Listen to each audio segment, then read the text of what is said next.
പ്രോസിക്യൂഷൻ്റെ എല്ലാ വാദങ്ങളും ബഹുമാനപ്പെട്ട കോടതി അംഗീകരിച്ചാണ്. വധശിക്ഷ തന്നെ മാക്സിമം പണിഷ്മെൻറ്റ് നമ്മൾ പ്രതീക്ഷിച്ച് തന്നെയാണ്. അപൂർവമായ കേസ് തന്നെയാണ് എന്ന് ഉള്ള രീതിയിൽ തന്നെയാണ് പ്രോസിക്യൂഷൻ കോടതിയിൽ വാദം അവതരിപ്പിച്ചിട്ടുള്ളത്. അതുകൊണ്ട് ഇത് പ്രതീക്ഷിച്ചിരുന്നു ചെയ്തത്. ഇതിനു മുമ്പ് തന്നെ ആസൂത്രിതമായിട്ട് ഈ കുറ്റകൃത്യത്തിലേക്ക് പലതും പരാജയപ്പെട്ടിട്ട് അവസാനം വിജയിച്ച ഒരു കുറ്റകൃത്യമാണ് ഈ കഷായം കൊടുത്ത് കൊല്ലുക എന്നുള്ളത്. അപ്പം എങ്ങനെ പോലീസ് വന്നു കഴിഞ്ഞിട്ടുണ്ടെങ്കിൽ ചോദ്യം ചെയ്യുമ്പോൾ നേരിടണമെന്നും എങ്ങനെ അന്വേഷണത്തെ വഴിതിരിച്ചു വിടണം എന്നൊക്കെയുള്ള രീതിയിൽ ചിന്തിച്ച് ആലോചിച്ചുറപ്പിച്ച് അതിന് കൂട്ടത്തിലുള്ള ആളുകളെ ഉപയോഗിക്കാൻ പരിശ്രമിച്ചിരുന്നു. ഒരു കുടുംബത്തിലൊരു ബന്ധുവായ ഒരു യുവതിയെ ആ രീതിയിൽ തെറ്റിദ്ധരിപ്പിച്ചിട്ട് പോലീസിനോട് പറയണമെന്ന് ചട്ടം കിട്ടിയിരുന്നു. അതുപോലെ തന്നെ ഒരു ഓട്ടോ ഡ്രൈവറെ കൊടുത്തപ്പോഴും അയാൾക്ക് ഇങ്ങനത്തെ അസ്വാസ്ഥ്യം ഉണ്ടായി എന്ന് തെറ്റായി പറഞ്ഞിരുന്നു. അയാൾക്ക് പക്ഷെ കൊടുത്തിട്ടൊന്നുമില്ലായിരുന്നു.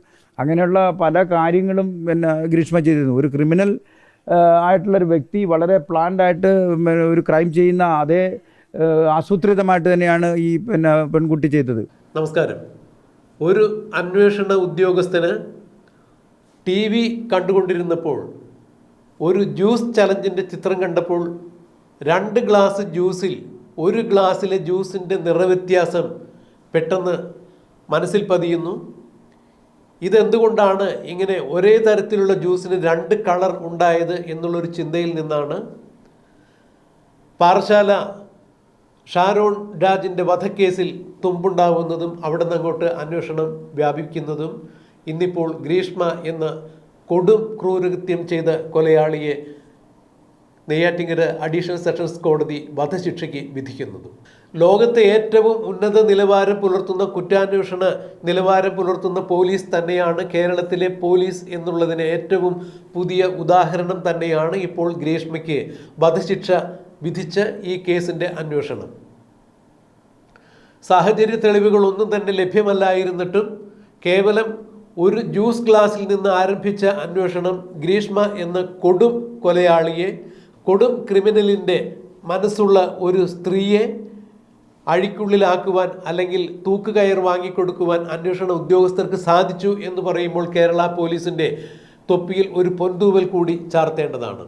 കേരള പോലീസിൻ്റെ ക്രൈംബ്രാഞ്ച് DYSP KM ജോൺസനാണ് ഇത്തരം കാര്യങ്ങൾ അന്വേഷിച്ച് കണ്ടെത്തുവാൻ വേണ്ടി മുന്നോട്ട് വന്നത്. അദ്ദേഹത്തോടൊപ്പം അന്വേഷണ സംഘത്തിലെ എല്ലാ ഉദ്യോഗസ്ഥരുടെയും സഹകരണം ഉണ്ടായിരുന്നു എന്നാണ് മാധ്യമങ്ങൾ കണ്ടപ്പോൾ DYSP ജോൺസൺ വ്യക്തമാക്കിയത്.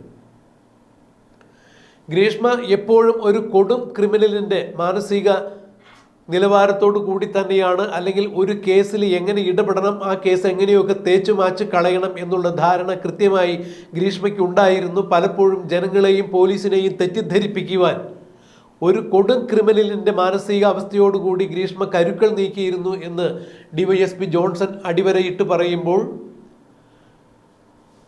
ഷാരോൺ രാജ് എന്ന ഈ റേഡിയോളജി വിദ്യാർത്ഥിയെ ഏത് വിധേനയും വധിക്കണം എന്നുള്ള ഉറച്ച തീരുമാനത്തിൽ തന്നെയായിരുന്നു ഗ്രീഷ്മ കുറേ കാലങ്ങളായി എന്ന് വേണം മനസ്സിലാക്കാൻ. പലതവണയാണ് ഷാരോണിന് ഗ്രീഷ്മ വിഷം നൽകിയത്. എന്നാൽ ആയുസിൻ്റെ ബലം കൊണ്ട് മാത്രമാണ് ഷാരോൺ രക്ഷപ്പെട്ടത്. എന്നാൽ തൻ്റെ പ്രണയിനിക്ക്, തൻ്റെ കരളിൽ തന്നെ സൂക്ഷിച്ചിരുന്ന പ്രണയിനിക്ക് തൻ്റെ കരൾ തന്നെ പകുത്തു കൊടുത്തിരുന്ന പ്രണയിനി കൊടുത്ത വിഷം കൊണ്ട് തൻ്റെ കരൾ തന്നെ ഊർന്ന് നിലം പതിക്കുന്ന കാഴ്ചയാണ് പിന്നീട് ഷാരോണിൻ്റെ വീട്ടുകാർ കണ്ടത്. ഷാരോണിൻ്റെ നാവ് അഴുകി അടർന്നു വീണു. ഷാരോണിൻ്റെ വൃക്കയും കരളുമെല്ലാം ദ്രവിച്ച് നാശോന്മുഖമായി. മലദ്വാരം വരെ ചീഞ്ഞളിയുന്ന തരത്തിലുള്ള പാരാക്വിറ്റ് എന്ന വിഷമാണ് ഗ്രീഷ്മ ജ്യൂസിൽ കലർത്തി ഷാരോണിന് നൽകിയിരുന്നത് എന്ന് പറയുമ്പോൾ വളരെ നാളത്തെ യൂട്യൂബ് പോലുള്ള മീഡിയകളിൽ അന്വേഷിച്ചാണ് ഗ്രീഷ്മ ഇത്തരം ഒരു വിഷം കണ്ടെത്തിയത് എന്ന് പറയുമ്പോൾ സ്ലോ പോയിസണായി മനുഷ്യ ശരീരത്തിൽ വർത്തിക്കുന്ന, മനുഷ്യൻ്റെ ആന്തരികാവയവങ്ങൾ തകർത്ത് ഇഞ്ചിഞ്ചായി അവനെ കൊല്ലുന്ന ഒരു വിഷം തന്നെയാണ് ഗ്രീഷ്മ ഷാരോണിന് ജ്യൂസിൽ കലർത്തി കൊടുത്തത്. കാരണം ഗ്രീഷ്മ ജ്യൂസ് കൊടുത്ത് ഷാരോൺ പിറ്റേ ദിവസമോ അപ്പോഴോ മരിക്കുകയാണെങ്കിൽ ഗ്രീഷ്മയിലേക്ക് അന്വേഷണ സംഘം എത്തിച്ചേരും എന്ന് ഗ്രീഷ്മയ്ക്ക് നല്ലവണ്ണം അറിയാമായിരുന്നു. അതുകൊണ്ട് സ്ലോ പോയിസണായി ശരീരത്തിൽ വർത്തിക്കുന്നതും ശരീരത്തിലെ ആന്തരികാവയവങ്ങൾ മുഴുവനും നശിപ്പിക്കുന്നതുമായ വിഷം കുറേ നാൾ കൊണ്ട് മാത്രമാണ് ശരീരത്തിൽ പ്രവർത്തിക്കുക എന്നുള്ളതെല്ലാം കണ്ടറിഞ്ഞ് അതിൽ കൃത്യമായ രീതിയിൽ ഒരു പഠനം നടത്തിയതിന് ശേഷം തന്നെയാണ് ഗ്രീഷ്മ ഷാരോണിന് വിഷം നൽകിയത്. അങ്ങനെയെങ്കിൽ കുറേ കാലങ്ങൾക്ക് ശേഷമാണ് ഷാരോൺ മരിക്കുന്നതെങ്കിൽ അന്വേഷണ സംഘം തന്നിലേക്ക് എത്തിച്ചേരില്ല എന്നായിരുന്നു ഗ്രീഷ്മയുടെ ഒരു കണക്കുകൂട്ടൽ. എന്നാൽ ആ കണക്കുകൂട്ടലുകളെല്ലാം കേരള പോലീസ് കൃത്യമായി തന്നെ തെറ്റിച്ചിരിക്കുന്നു. കേരള പോലീസ് ഈ വിഷയത്തിൽ കൃത്യമായി മുന്നോട്ട് പോയിരിക്കുന്നു, കുറ്റമറ്റ അന്വേഷണം നടത്തിയിരിക്കുന്നു എന്നാണ് ബഹുമാനപ്പെട്ട കോടതി തന്നെ കേരള പോലീസിനെ ശ്ലാഘിച്ചുകൊണ്ട് പറഞ്ഞത്. ഗ്രീഷ്മയുടെ ഈ കേസിൽ ഈ വിധി പ്രതീക്ഷിച്ചിരുന്നതാണ് എന്നാണ് ഡിവൈഎസ്പി ജോൺസൺ വ്യക്തമാക്കിയത്. എന്നാൽ മറ്റൊരു കാര്യം കൂടി ഇവിടെ പ്രസ്താവ്യമാണ്.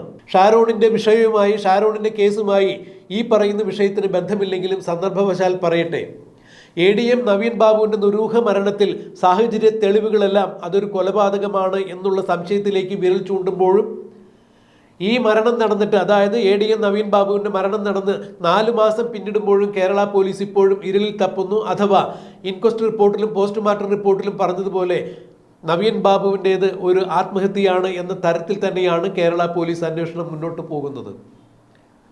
എന്തായാലും കേരളത്തിലെ പോലീസിന് കൃത്യമായ രീതിയിൽ കുറ്റാന്വേഷണം നടത്തുവാനും അത് തെളിയിക്കുവാനും കൃത്യമായ സാധ്യതകളുണ്ട്, അവർക്ക് അതിനൊരു കഴിവുണ്ട്. എന്നാൽ അവരുടെ കൈയും കാലും കണ്ണും മൂടിക്കെട്ടി വിട്ടു കഴിഞ്ഞാൽ അവർക്കൊന്നും ചെയ്യാൻ സാധിക്കില്ല എന്നുള്ളതിൻ്റെ ഏറ്റവും പുതിയ ഉദാഹരണമാണ് ADM നവീൻ ബാബുവിൻ്റെ മരണത്തിൽ യാതൊരു തുമ്പും കണ്ടെത്താൻ കഴിയാതെ കേരള പോലീസിൻ്റെ സ്പെഷ്യൽ ഇൻവെസ്റ്റിഗേഷൻ ടീം നിൽക്കുന്നത്.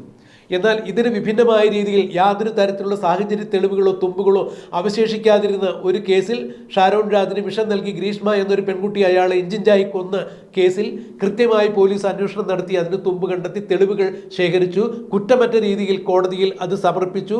ഗ്രീഷ്മയ്ക്ക്, കൊലപാതകിക്ക് കൃത്യമായി തന്നെ തൂക്കുകയർ വാങ്ങിക്കൊടുക്കുവാൻ കേരളത്തിൻ്റെ അന്വേഷണ ഉദ്യോഗസ്ഥർക്ക് സാധിച്ചു എന്ന് പറയുമ്പോൾ, കേരള പോലീസിന് സാധിച്ചു എന്ന് പറയുമ്പോൾ, നവീൻ ബാബുവിൻ്റെ മരണത്തിൽ പോലീസ് കണ്ണടച്ചത് കൊണ്ട് തന്നെയാണ് ആ ഒരു കേസിൽ യാതൊരു തുമ്പും പുറത്തു വരാതെ അത് മൂടിവെക്കപ്പെട്ടിരിക്കുന്നത് എന്ന് തന്നെയാണ് അറിയാൻ കഴിയുന്നത്. എന്തായാലും നവീൻ ബാബുവിൻ്റെ ഭാര്യ ബഹുമാനപ്പെട്ട ഹൈക്കോടതിയിൽ CBI അന്വേഷണം ആവശ്യപ്പെട്ട് ഹർജി നൽകിയത് ബഹുമാനപ്പെട്ട ഹൈക്കോടതി തള്ളിയിരിക്കുന്നു. ഇനി സുപ്രീം കോടതിയിൽ പോയിട്ടായാലും ഈ വിഷയത്തിൽ ഒരു പരിസമാപ്തി ഉണ്ടാക്കും, നിയമ നടപടിയുമായി മുന്നോട്ട് പോകും എന്ന് തന്നെ മഞ്ജുഷ പറയുമ്പോൾ, നവീൻ ബാബുവിൻ്റെ ഭാര്യ പറയുമ്പോൾ, അത് നവീൻ ബാബുവിൻ്റെ മരണത്തിൻ്റെ ദുരൂഹതകൾ പുറത്തു കൊണ്ടുവരാൻ ഒതുങ്ങുന്ന ഒരു വിധി പ്രസ്താവ്യം അല്ലെങ്കിൽ അനുകൂലമായ വിധി സുപ്രീം കോടതിയിൽ ഉണ്ടാകും എന്നുള്ള പ്രതീക്ഷയിൽ തന്നെയാണ്.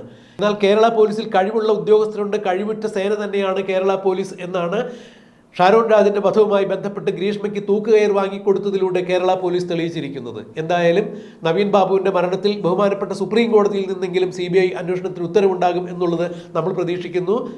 ഷാരോൺ രാജിൻ്റെ വധത്തിൽ പ്രതികളെ കൃത്യമായി തന്നെ നിയമത്തിന് മുന്നിലെത്തിച്ചു, അവർക്ക് തൂക്കുകയർ വാങ്ങിക്കൊടുത്ത കേരള പോലീസിന് ഒരു big salute. Crime branch DYSP MK John മാധ്യമങ്ങളോട് ഗ്രീഷ്മ വധക്കേസിന്റെ അന്വേഷണവുമായി ബന്ധപ്പെട്ട് നടത്തിയ അഭിമുഖത്തിന്റെ പ്രസക്ത ഭാഗങ്ങൾ നമുക്കൊന്ന് കേൾക്കാം.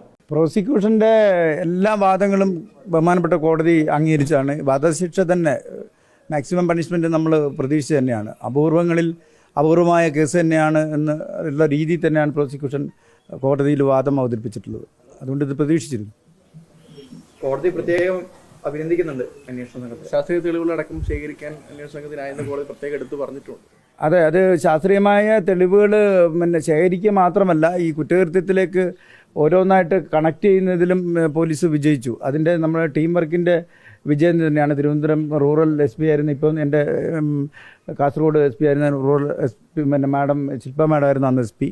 അതുപോലെ തന്നെ അന്വേഷണ സംഘത്തിലുണ്ടായിരുന്ന പോലീസുകാർ, സൈബർ പോലീസുകാർ, ഇവരെല്ലാം തന്നെ രാത്രി പകൽ എന്ന പോലെ ജോലി ചെയ്തിട്ടാണ് ഇതിനുള്ള എല്ലാവിധ തെളിവുകളും നമ്മൾ കൊണ്ടുവന്നത്. ഈ ജ്യൂസ് ചലഞ്ച് എന്ന് പറയുന്നത് നമ്മൾ ആ വീഡിയോൻ്റെ പുറകെ പോയി അതിൻ്റെ അന്വേഷണ ഘട്ടമായിട്ട് ബന്ധപ്പെട്ടിട്ട് ജ്യൂസ് കൊടുത്ത ആ കടയിലുള്ള ഒരു പ്രായമുള്ള ആളായിരുന്നു, അയാളെ നമ്മൾ സാക്ഷിയാക്കിയിരുന്നു.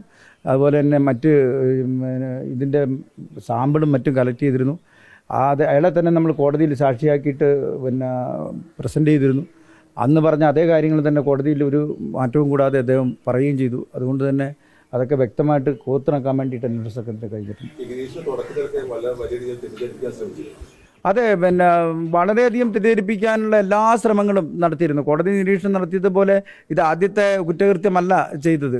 ഇതിനു മുമ്പ് തന്നെ ആസൂത്രിതമായിട്ട് ഈ കുറ്റകൃത്യത്തിലേക്ക് പലതും പരാജയപ്പെട്ടിട്ട് അവസാനം വിജയിച്ച ഒരു കുറ്റകൃത്യമാണ് ഈ കഷായം കൊടുത്ത് കൊല്ലുക എന്നുള്ളത്. അപ്പം എങ്ങനെ പോലീസ് വന്നു കഴിഞ്ഞിട്ടുണ്ടെങ്കിൽ ചോദ്യം ചെയ്യുമ്പോൾ നേരിടണമെന്നും എങ്ങനെ അന്വേഷണത്തെ വഴിതിരിച്ചു വിടണം എന്നൊക്കെയുള്ള രീതിയിൽ ചിന്തിച്ച് ആലോചിച്ചുറപ്പിച്ച് അതിന് കൂട്ടത്തിലുള്ള ആളുകളെ ഉപയോഗിക്കാൻ വരെ ശ്രമിച്ചിരുന്നു. ഒരു കുടുംബത്തിലൊരു ബന്ധുവായ ഒരു യുവതിയെ ആ രീതിയിൽ തെറ്റിദ്ധരിപ്പിച്ചിട്ട് പോലീസിനോട് പറയണമെന്ന് ചട്ടം കിട്ടിയിരുന്നു. അതുപോലെ തന്നെ ഒരു ഓട്ടോ ഡ്രൈവറെ പിന്നെ കൊടുത്തപ്പോഴും അയാൾക്ക് ഇങ്ങനത്തെ അസ്വാസ്ഥ്യം ഉണ്ടായി എന്ന് തെറ്റായി പറഞ്ഞിരുന്നു. അയാൾക്ക് പക്ഷേ കൊടുത്തിട്ടൊന്നുമില്ലായിരുന്നു. അങ്ങനെയുള്ള പല കാര്യങ്ങളും പിന്നെ ഗ്രീഷ്മ ചെയ്തിരുന്നു. ഒരു ക്രിമിനൽ ആയിട്ടുള്ളൊരു വ്യക്തി വളരെ പ്ലാൻഡായിട്ട് ഒരു ക്രൈം ചെയ്യുന്ന അതേ ആസൂത്രിതമായിട്ട് തന്നെയാണ് ഈ പിന്നെ പെൺകുട്ടി ചെയ്തത്. അതുകൊണ്ട് തന്നെ മുൻകാല പശ്ചാത്തലമില്ല, അഗ്രഹൻ പശ്ചാത്തലമില്ല എന്ന് പറയുന്നത് ഒരു ന്യായീകരണമല്ല എന്നുള്ള കോടതിയുടെ നിരീക്ഷണം വളരെ പ്രസക്തമാണ്. ഈ ഷാരോൺ ഗ്രീഷ്മയ്ക്കെതിരെ മൊഴി നൽകിയിട്ടില്ലല്ലോ, അതെന്തെങ്കിലും തരത്തിൽ ബുദ്ധിമുട്ടുണ്ടാക്കിയതാണ്? അത് ബുദ്ധിമുട്ടുണ്ടാക്കാത്തതെന്ന് പറഞ്ഞാൽ ജനറലായിട്ട് പറയുകയാണെങ്കിൽ ഈ വിധി വരുമ്പം പിന്നെ പ്രാണനെ പോലെ സ്നേഹിച്ചവൾക്ക് പകുത്ത് നൽകിയ കരള് അവൾ തന്നെ പകർന്നു നൽകിയ വിഷം കുടിച്ച് വെന്ത് വെണ്ണീറായിപ്പോയ അവസ്ഥയിലും ആ ചെറുപ്പക്കാരൻ ഇവിടെ ആസ്പത്രി കിടക്കയിൽ കടന്നിട്ടും തള്ളിപ്പറയാൻ തയ്യാറായിട്ടില്ല എന്നുള്ളതാണ്. ഫോൺ വിളിക്കുമ്പോഴും ചാറ്റ് ചെയ്യുമ്പോഴും ഒക്കെ ഇയാൾക്ക് സംസാരിക്കാൻ പറ്റാത്തൊരു ഘട്ടം പോലും വന്നപ്പോഴും ഇവിടെ അത്ര പ്രണയത്തോടു കൂടി മാത്രമാണ് ഈ ഷാരോൺ എന്ന യുവാവ് എന്നെ വിളിച്ചത്. ഇവൾ പക്ഷേ പകരം അങ്ങോട്ടൊക്കെ വിളിച്ചിട്ടുണ്ടെങ്കിലും അതിലൊക്കെ തന്നെ പിന്നെ നിഷ്കളങ്കമായ രീതിയിലല്ല, അത് അഭിനയമായിരുന്നു. ഇവളെ തെറ്റിദ്ധരിപ്പിക്കാൻ വേണ്ടി, അയാളെ തെറ്റിദ്ധരിപ്പിക്കാൻ വേണ്ടി ഉള്ള വലിയ അഭിനയം ആണ് ഗ്രീഷ്മ നടത്തിയത്. പക്ഷേ അതുകൊണ്ട് ആത്മാർത്ഥമായിട്ട് പ്രണയം ഉള്ളത് കൊണ്ട് ഈ ഗ്രീഷ്മയെ തള്ളിപ്പറയുന്നതിനോ ഒറ്റിക്കൊടുക്കുന്നതിനോ അല്ലെങ്കിൽ പേര് പറയുന്നതിനോ ആദ്യഘട്ടത്തിൽ ഈ ഷാരോൺ തയ്യാറായിരുന്നില്ല. പക്ഷേ ഗ്രീഷ്മ എന്തോ കലക്കി കൊടുത്തിരുന്നെന്നും അത് തൻ്റെ മരണത്തിലേക്ക് കലാശിക്കുമെന്നും അവസാന ഘട്ടത്തിൽ പിന്നെ ഷാരോണിന് വ്യക്തമായിട്ട്